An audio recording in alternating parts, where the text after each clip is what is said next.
Hey viewers, we are back to you again with yet another simple but important topic for your APSET 2020 examination, that is teaching characteristics. బోధన యొక్క లక్షణాల గురించి మనం ఈ వీడియోలో మాట్లాడుకుందాము.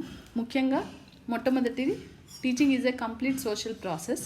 సో టీచింగ్ అనేది క్లాస్ రూమ్లో జరిగినప్పుడు ఉపాధ్యాయుడు పిల్లలతో ఇంటరాక్ట్ అయినప్పుడు కంప్లీట్గా ఒక కొత్త సబ్జెక్ట్ అనేది ఇంట్రడ్యూస్ చేసినప్పుడు వాళ్ళతో ఇంటరాక్ట్ అవ్వడం జరుగుతుంది, వాళ్ళ డౌట్స్ అడగడం జరుగుతుంది, వాళ్ళు ఏ విధంగా ఆ టాపిక్ మీద వాళ్ళ ఇంట్రెస్ట్లు అన్నీ కనుక్కోవడం జరుగుతుంది. సో ఈ ప్రాసెస్ అంతా జరిగినప్పుడు వాళ్ళతో ఇంటరాక్ట్ అయినప్పుడు మెయిన్గా it is going to act as a complete social process.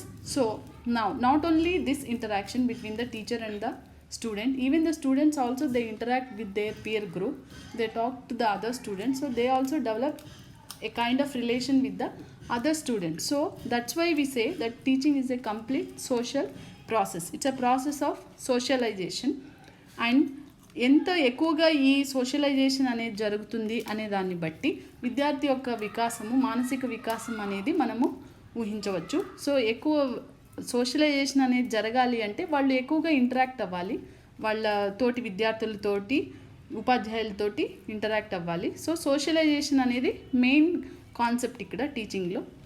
So second point వచ్చేసి teaching is just giving information.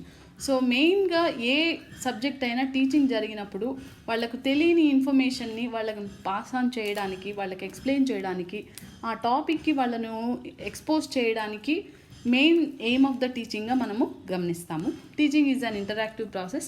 ఎక్కడైతే టీచింగ్లో ఇంటరాక్షన్ అనేది టూ వే ఇంటరాక్షన్ అనేది జరగదో అక్కడ టీచింగ్ ఖచ్చితంగా మీనింగ్లెస్గా మిగిలిపోతుంది.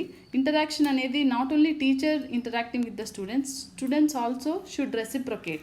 They should speak out what they are thinking and how they are understanding, to what level they are understanding, what are their further creative acts according to this subject అనేది వాళ్ళు expose చేసినప్పుడే teaching అనేది interactive ప్రాసెస్గా సక్సెస్ఫుల్గా అది నిరూపితమవుతుంది. Teaching is a process of development and learning. So teaching అనేది జరిగినప్పుడు ఖచ్చితంగా అది విద్యార్థి యొక్క మానసిక వికాసానికి, సామాజిక వికాసానికి అది తోడ్పడాలి. అప్పుడే టీచింగ్ అనేది సక్సెస్ఫుల్గా మనకు ఉపయోగపడుతుంది. Teaching is an art as well as science అన్నారు. టీచింగ్ అనేది ఆర్ట్ అని ఎందుకు అంటాము అంటే ఇట్స్ ఏ క్రియేటివ్ యాక్ట్. ఖచ్చితంగా ఎంత కరెక్ట్గా పిల్లల వాళ్ళ మేధాశక్తి లెవెల్కి రీచ్ అయ్యి ఎలా మనము టీచ్ చేయగలము అనేది టీచర్ ఖచ్చితంగా క్రియేటివ్గా ఆలోచించి, so how well we are able to reach children అనేది వాళ్ళు ఆలోచించి అది సక్సెస్ఫుల్గా చేయగలిగినప్పుడు అది టీచింగ్ అనేది యూస్ఫుల్గా ఉంటుంది. That's why we call it as an art, and at the same time it is science also, because it should be done in a very systematic way. So there are certain systems that should be followed by the teacher in a classroom environment, so that this is very useful for the students. So we call teaching as an art as well as science. So the last one here we can say is teaching is a face to face encounter. ఖచ్చితంగా వాళ్లకు ముఖాముఖిగా ఎదురుపడి వాళ్ళ అవసరాలను తీర్చినప్పుడే teacher ఖచ్చితంగా తను సక్సెస్ఫుల్గా వాళ్ళ నీడ్స్ని fulfil చేసినట్టుగా మనము అనుకోవచ్చు. సో నెక్స్ట్ వచ్చేసి teaching is observable, measurable and మోడిఫైయబుల్.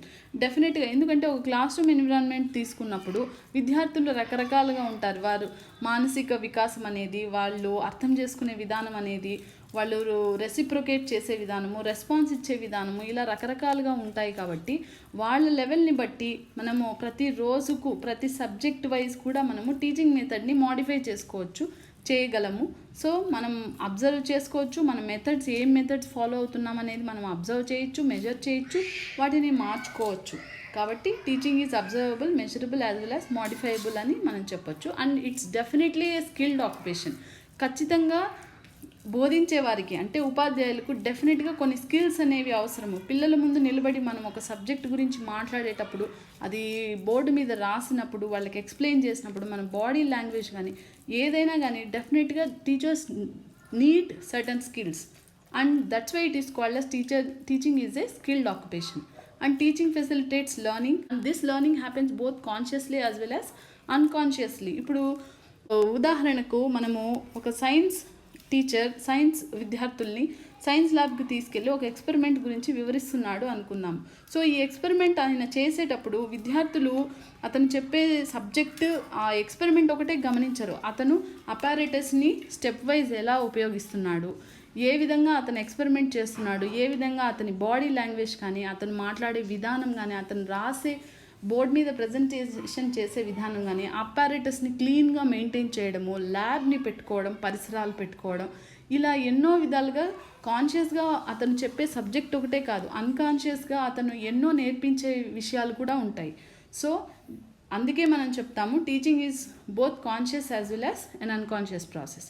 And teaching happens from memory level to reflective level. It's a very simple thing. ఇప్పుడు అన్ని సబ్జెక్ట్స్లోనూ గమనించండి. సపోజ్ ఇంగ్లీష్ సబ్జెక్ట్ తీసుకోండి. ఇంగ్లీష్ టీచర్ అన్ని ఎప్పుడైతే గ్రామర్ నేర్పిస్తారో ఈ గ్రామర్ పాయింట్స్ని, గ్రామర్ రూల్స్ని వాళ్ళు నేర్చుకొని వాటిని గుర్తుపెట్టుకోవడం అనేది మెమరీ లెవెల్లో జరుగుతుంది. సపోజ్ ఈ గ్రామర్ టిప్స్ని, గ్రామర్ రూల్స్ని ఉపయోగించి వాళ్ళు సొంతంగా పారాగ్రాఫ్స్ రాయడము, ఏవైనా షార్ట్ స్టోరీస్ రాయడము అనేది జరిగినప్పుడు ఏమవుతుంది అంటే అది వాళ్ళ రిఫ్లెక్టివ్ లెవెల్ని చూపిస్తుంది. సో టీచింగ్ అనేది మెమరీ లెవెల్ నుంచి రిఫ్లెక్టివ్ లెవెల్ వరకు జరుగుతుంది అనేది మనం ఇక్కడ అర్థం చేసుకోవచ్చు.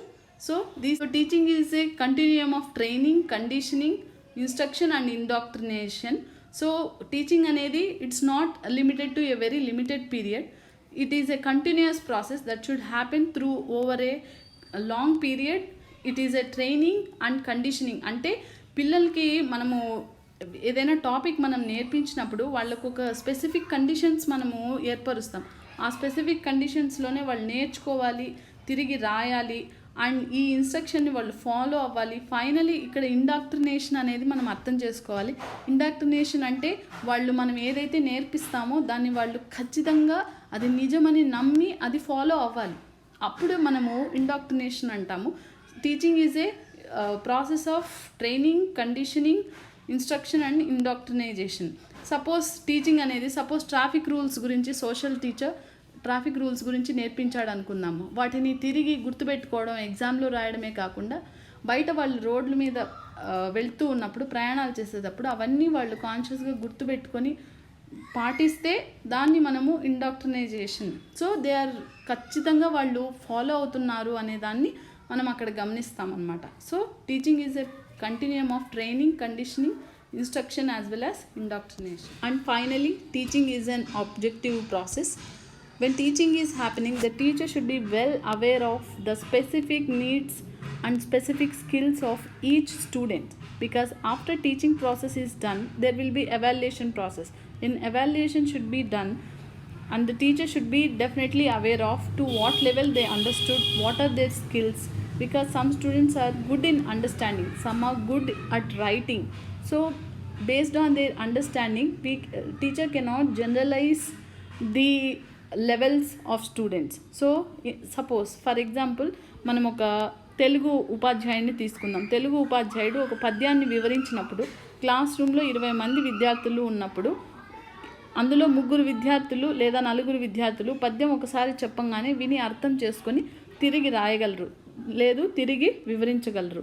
కొందరికి 2-3 సార్లు వివరించాలి, కొందరికి పదే రాయించి వివరించాలి. వాళ్లకు ఇంకొంతమందికి ఆ పద్యానికి సంబంధించిన వీడియోనో పాటనో వినిపించి వివరించాలి. సో ఇలా వాళ్ళ అవసరాన్ని బట్టి, వాళ్ళ స్కిల్స్ని బట్టి వాళ్ళకి అర్థమయ్యేలాగా చేసి ఫైనల్గా ఎవాల్యుయేషన్ అంటే మూల్యాంకనం జరిపించినప్పుడు, ఎగ్జామ్లో రాయించినప్పుడు వాళ్ళందరితోనూ అవుట్పుట్ అనేది మనం మూల్యాంకనం చేసినప్పుడు సక్సెస్ఫుల్గా వాళ్ళ నుంచి మనం అవుట్పుట్ వాళ్ళతో రాయించాలి.